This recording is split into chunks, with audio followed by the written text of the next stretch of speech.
This is Susana Magenheimer, Random Artist 222, and today I'm doing part one of a video tour of my craft room. It's a small space, and I wanted to share this door that my husband put together for me to utilize as much space that I have as possible, and in this way I can look at my acrylic tube paints and see them all at once and get inspired. So I'm going to go ahead and let him explain how he put the back of this door together. Okay, so the first piece is these 3M hooks.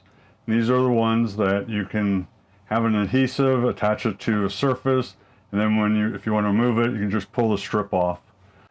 The other thing with the 3M strips is you want to apply the strip to the attachment piece, attach it to the door, let it set up for a while, a couple hours or something, just to let it kind of adhere very well, because it will be supporting a lot of weight.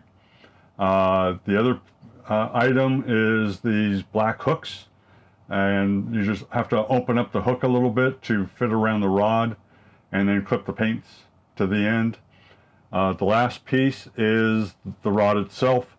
These are solid aluminum rods, 1/4 inch diameter by 48 inches is what Home Depot sells them for, but I'm sure you can find them at other hardware stores, and then you just cut them down to size. Thanks so much for watching, and if this inspired you, we'd love to see what you do with your doors. Now, if this video inspired you, please remember to subscribe and like, and have a great day!